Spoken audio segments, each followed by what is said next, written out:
कल प्रदोष पड़ेगा। शुक्र का प्रदोष, शुक्रवार की प्रदोष सुख और शांति देती है। हमारे यहाँ कहते हैं शुक्रवार की अगर प्रदोष पड़ती है तो शिव नीलकंठ पर विराजमान होते हैं। हम आपको बहुत बहुत साधुवाद देते हैं और सभी श्रोता भाई बहनों को कि कल प्रदोष व्रत, शुक्र का प्रदोष, जो प्रदोष पढ़ते हैं पूरे महीनों में, पूरे वर्ष में शुक्र का प्रदोष निकाल कर रख लो कि शुक्र का प्रदोष इस दिन पड़ रहा है। आज भी नियम है, आज भी नीति नियम। जिसके घर में संपदा की कमी होती है, जिसके घर में कर्जा बढ़ जाता है, लक्ष्मी नहीं आती, बहुत टेंशन की जिंदगी जीता है मनुष्य, व्यापार चल नहीं रहा, बहुत तकलीफ का जीवन चल रहा होता है, तो आज भी नियम है महाराज, आज भी नियम। शहद रखकर, मधु रखकर यदि लक्ष्मी जी का स्मरण किया जाए और माता लक्ष्मी जी का स्मरण कर कर एक लाल पुष्प उस कटोरी के सम्मुख में माता लक्ष्मी का नाम लेकर रखा जाए और बाद में वही शहद, वही मधु और वही पुष्प सोमवार का दिन और शुक्रवार के दिन लक्ष्मी का पूजन कर कर, स्मरण कर कर, दूसरे दिन शुक्रवार के दिन पूजन करें, शनिवार के दिन उस मधु का, उस पुष्प का विसर्जन करें, सोमवार के दिन पूजन करें लक्ष्मी जी का स्मरण कर कर, और मंगलवार के दिन अगर विसर्जन करें, 5 या 7 सोमवार या शुक्रवार को यदि आप मधु का भोग लक्ष्मी जी को लगाना प्रारंभ कर दें, शिव का नाम स्मरण कर कर, तो उसके घर में कभी संपदा की कमी नहीं होती। लक्ष्मी उस संपदा को बढ़ाती बढ़ाती। और हम तो यहां तक कहेंगे, प्रयास करो, अगर आपके घर में छोटा सा शिवलिंग विराजमान है, आपके घर में अगर छोटा सा शंकर जी का शिवलिंग है, छोटा सा शंकर भगवान का शिवलिंग है, या आपके घर में कुबेरेश्वर धाम का कंकर है, और आपके घर में यदि शंकर भगवान का शिवलिंग है, या सीहोर का रुद्राक्ष हो, या शंकर भगवान का शिवलिंग हो, या कंकर शंकर हो, तो निवेदन है जहां पर भी शिवलिंग आपके घर में विराजमान है, अगर छोटी सी कटोरी में एक बेलपत्र को आप नीचे रखिए, छोटी सी कटोरी उस बेलपत्र के ऊपर रखकर उसमें थोड़ा सा मधु, शहद, शंकर भगवान की साक्षी में शिव जी के सामने अगर शुक्रवार की शुक्रवार रखना प्रारंभ कर दो, धीरे धीरे संपदा की वृद्धि अपने आप होना प्रारंभ होगा। मधु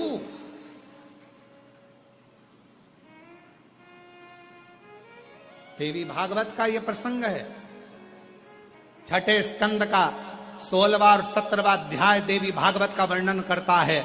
मां लक्ष्मी पृथ्वी पर आ गई, रात्रि को देखा कहीं स्थान नहीं, एक बूढ़ी के स्थान पर, बूढ़ी के दरवाजे पर जाकर विनय करी, शहद मधु पाने को मिला, वर दे दिया, मैं तुझे वर देती हूं, तेरे घर में कभी संपदा की कमी नहीं आई। तूने मुझे मधु दिया है, तूने मुझे शहद दिया है। 56 भोग दीपावली के दिन माता लक्ष्मी को लोग लगाते हैं, ढेरों सारा गुजिया, पपड़िया, बर्फी, चक्की, मठरी, खाजे, पपड़िया सब लक्ष्मी जी को भोग लगाते हैं। पर यदि एक पान के पत्ते पर भी एक बूंद अगर शहद का दीपावली के दिन अगर रात्रि को भी लक्ष्मी को भोग लगा दिया जाए तो कभी संपदा कम नहीं। शुक्रवार का दिन एक पात्र में जल और दूध ले लीजिए, एक पात्र में देसी गाय का दूध, जल उसमें रखकर, और आपके यहाँ अगर लड्डू गोपाल हो, यदि आपके घर में ठाकुर जी हो, लड्डू गोपाल हो, विष्णु जी का कोई स्वरूप हो, श्री हरि का कोई स्वरूप हो, तो उस पर शुक्रवार के दिन आप संध्या के समय पर दुर्वा डालकर उस दुर्वा से अगर लक्ष्मी जी के नामों का 108 बार उच्चारण कर कर, घी का दिया लगाकर, कैसर के चावल साथ में रखकर केवल उस जल का और दूध का मात्र छींटा देते हो तो उसके घर में कभी लक्ष्मी की कमी नहीं आ सकती, संपदा बढ़ती चली जाती है। 108 बार लक्ष्मी के नाम का मात्र उच्चारण कर लेने पर भगवान विष्णु के चरणारविंद पर, भगवान विष्णु के चरणों पर केवल उस दुर्वा का जल का दूध का सींचन कर देने से भी लक्ष्मी की वृद्धि होती, लक्ष्मी देती। और शुक्रवार के दिन माता लक्ष्मी के लिए अग्नि में आहुति दीजिए। महाराज, शाम के समय पर सूर्यास्त के पहले शिव महापुराण की कथा कहती है, अग्नि पुराण कहती है, नर्मदा पुराण कहती है, लिंग पुराण कहती है कि बेलपत्री के वृक्ष के नीचे, नीचे तो नीचे वो भी जाने तो यहां तक वर्णन किया शिव महापुराण में तो कि बेलपत्री का जो फल होता ना, बेल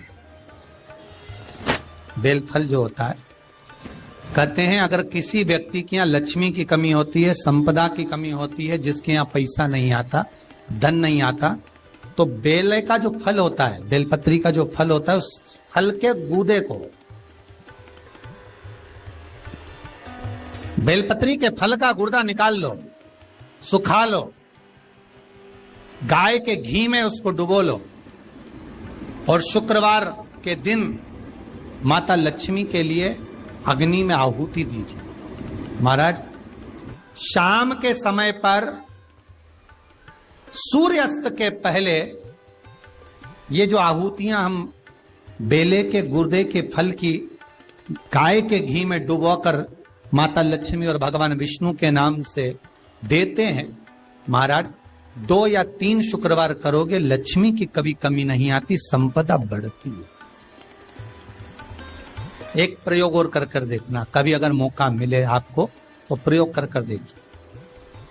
लिंग पुराण के अंदर लिखा हुआ है, शिव पुराण में, लिंग पुराण में और स्कंद पुराण में कहा गया कि अगर किसी ने बेले के फल को, बेले के फल का अगर थोड़ा सा भी गुर्दा पाया है, बेले के फल को खाया हो या बेल का रस पिया हो या बेल के फल का जूस पिया हो, अगर वो व्यक्ति का अनायास किसी कारणवश प्राण भी छूट गए हो, तो शिव महापुराण की कथा कहती है कि 27 दिन तक वो बेल के फल का रस उसके नस नस में रहता है, तो उस व्यक्ति को यम नहीं छूते, वो कैलाश पर निवास करता है। मर भी जाता है तो अधोगति में नहीं पड़ता, नरक नहीं भोगता, वो बैकुंठ पद का कामी हो, बैकुंठ का निवासी।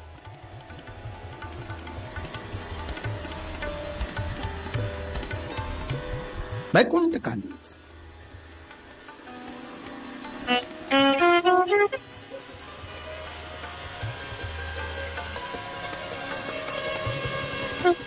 ये जो शिव जी को चढ़ती बेलपत्री हुई, शमी पत्र हुआ, मदार का पुष्प, आंकड़े का जो पुष्प हुआ, ये सब साधारण नहीं है साथ। शंकर का एक एक गुण तत्व ग्रहण करने वाले, शंकर का अनुमोदन करने वाले, शिव को एक एक वस्तु जो चढ़ने वाली साधारण नहीं।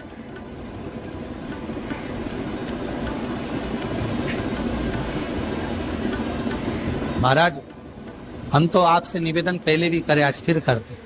मान लो आपको ऐसा लगता है कि घर में बीमारियां ज्यादा घेर रही है, तो एक बेल का टुकड़ा, बेले का फल का एक टुकड़ा अपने ही घर में कहीं पर भी कटोरी में रख दीजिए, शिव का स्मरण, सुख प्रदान करेगा। अगर थोड़ा बहुत रोग आ भी गया निकल जाएगा, बड़ी बीमारी में कोई फंस नहीं पाएगा, ज्यादा जनहानि नहीं होगी, तकलीफ नहीं भोग पाओ। शिव को प्रिय। फिर वही स्कंद पुराण का संवाद आगे। बेल पत्री के वृक्ष की जो जड़ होती है, उस जड़ के अंदर 33 कोटि देवताओं का निवास होता है। 68 करोड़ तीर्थ बेलपत्री के पेड़ के नीचे रहते हैं। 68 करोड़ तीर्थ मात्र बेलपत्री की छांव में, बेलपत्री के नीचे विराजमान होते हैं। अगर आपके मन में कभी कभी भाव उत्पन्न हो जाए ना कि मेरे को कहीं तीर्थ करने जाना है और अभी मौका नहीं मिल रहा, तीर्थ जाने का, अभी तो लॉकडाउन चल रहा है और अभी सब दूर बीमारी फैली हुई है, कहीं नहीं जा सकते, तो जब लॉकडाउन हट जाए, बीमारी समाप्त हो जाए और तीर्थ जाने का मन करे तो किसी बेलपत्री के पेड़ के नीचे 5 मिनट जाकर बैठ जाए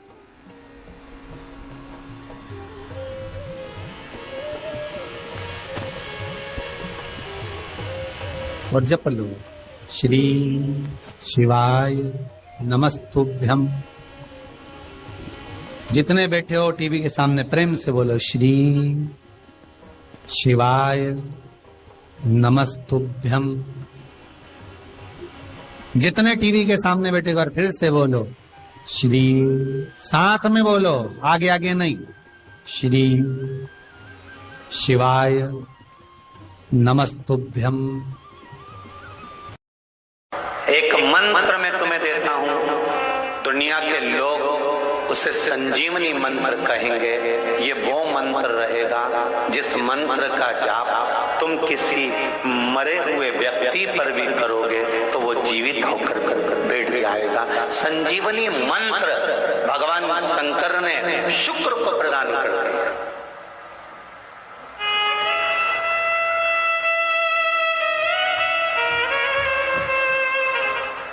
संजीवनी मंत्र, और संजीवनी मंत्र जब भगवान शंकर ने शुक्र को दिया और शुक्र ने उस मंत्र का स्मरण करना प्रारंभ करा तो शुक्र के पास में तो आनंद की अनुभूति हो गई बिना मांगे। शंकर भगवान से शुक्र ने ये नहीं कहा कि मुझे ये मंत्र देना, पर शिव ने दे दिया। और शंकर कभी भी थोड़ा नहीं देता, देता है तो बहुत में देता है। शुक्र, मैंने तुम्हें संजीवनी मंत्र दिया है, इस मंत्र को रखना और मैं तुम्हें देव तुल्य बनाता हूं, तुम ग्रहों में पूजे जाओगे। और शुक्र को भी ग्रह बना दिया, कवि को भी ग्रह बना दिया और पूज्य बना दिया। ध्यान दीजिएगा, महामृत्युंजय मंत्र का लोग जाप करते हैं, कितने लोग करते हैं? जरा हाथ उठाओ। करते हैं? कभी कभी तो करते होगे, रख लीजिए।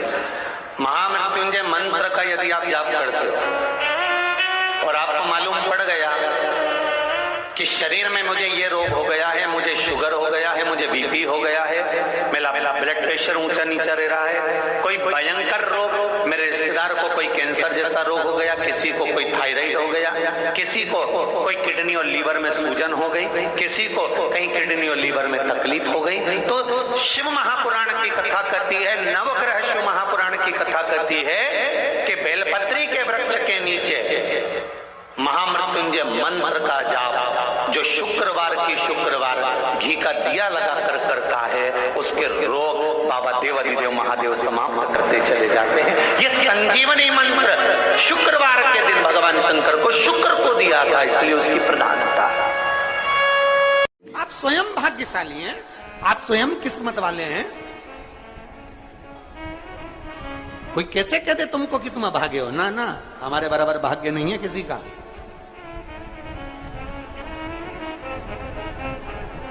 तुम्हारी ग्रह खराब है, तुम्हारे ग्रह खराब है। संभेश्वर महादेव का नाम 7 कनेर के पुष्प, कितने? 7 कनेर मालूम है? ये रोड पर जो जाते हो डिवाइडर में पीला पीला फूल लंबा, जो कि पशु पक्षी कोई नहीं खाता, जहरीला फूल माना जाता है। कनेर के 7 फूल, एक बेलपत्र। जिस समय पर कनेर का फूल बेलपत्र के साथ चढ़ाया जाएगा तो 7 कनेर के पुष्प सीधी बेलपत्र पर आपको रखना। 2-3 प्रदोष कर कर देखना।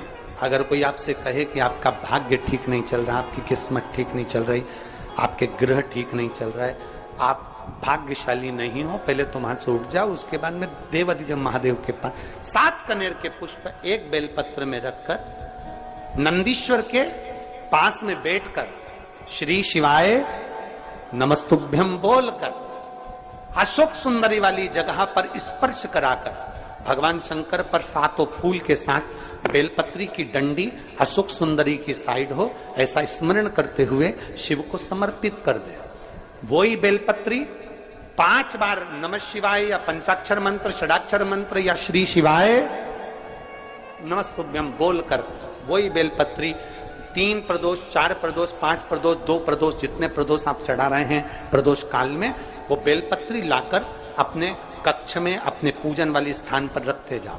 एक बेलपत्री एक प्रदोष पर लाओगे, अगला प्रदोष आएगा, कितना अंतर पड़ता है आपके भाग्य बदलने में, आपको खुद मालूम पड़ जाएगा कि आपकी किस्मत कैसे बदल रही है। मेहनत आपको करना है, परिश्रम आपको करना है, लगन आपको लगाना है, और बेलपत्री और कनेर का पुष्प शिव को चढ़ाना। चालू करो प्रदोष चढ़ाना, चढ़ाओ शंकर का भजन। यहां नहीं चढ़ा सकते, अपने घर पर चढ़ाओ, अपने शिवालय में चढ़ाओ, अपने देवालय में चढ़ाओ, अपने नजदीक में जो शंकर मंदिर वहां चढ़ाओ। आराधना शिव की। कोई कह दे तुमसे कि ये ठीक नहीं, प्रथम आप ये जो कनेर के फूल चढ़ाओगे ना, इसमें श्रंभेश्वर महादेव का भाव होना चाहिए। श्रंभेश्वर महादेव, फिर से एक बार बोलो, कौन से महादेव? श्रंभेश्वर। और फिर एक निवेदन, मान लो कि डॉक्टर कह दे कि बच्चे की धड़कन नहीं आ रही है, श्वास नहीं आ रही है, या शरीर पूरा नहीं है गर्भस्थ बच्चे का, तो उस समय पर भी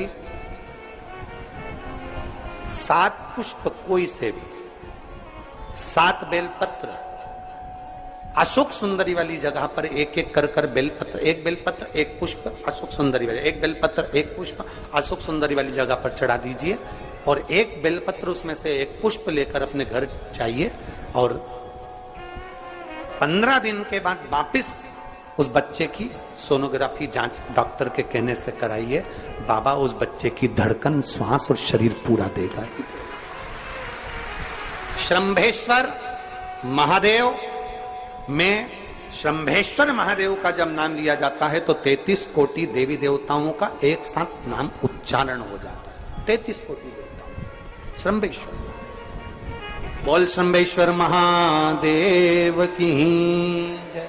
श्रंभेश्वर भगवान का स्मरण किया है। प्रदोष के दिन यदि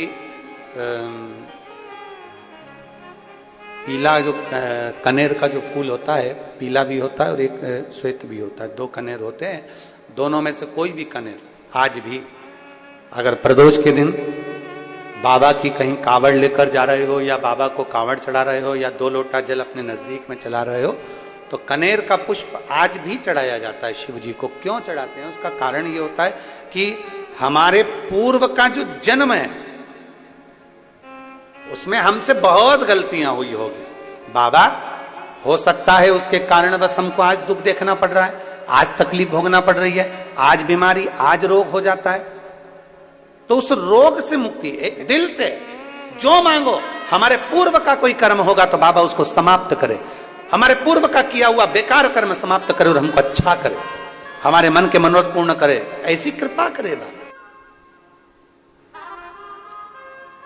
शिव के मंदिर में कभी मौका लग जाए, आपके घर में हो कनेर, आपके आसपास में कहीं लगा हो, तो वहां से लेकर शिव का श्रृंगार, शंकर का श्रृंगार भी कनेर से कर सकते।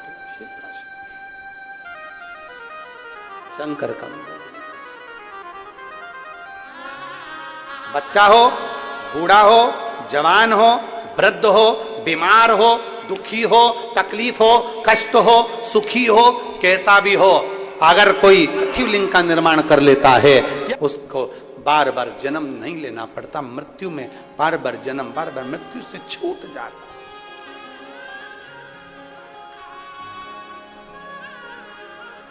जन्म और मृत्यु के प्रपंच से छूट गया। उसका दिन हो और प्रदोष काल में आप अपने घर से जल और एक हाथ में घी का भरा हुआ दीप लेकर जिस दिन शंकर के मंदिर में जाते हो, शंकर को जल चढ़ाकर हाथ का स्पर्श जलाधारी पर कर कर शिव मंदिर में दीप प्रज्वलित कर देते हो, 26 प्रदोष का पुण्य फल उसी क्षण प्राप्त होगा। 26 प्रदोष का फल एक ही दिन में, एक ही क्षण में प्राप्त हो जाता है। 26 प्रदोष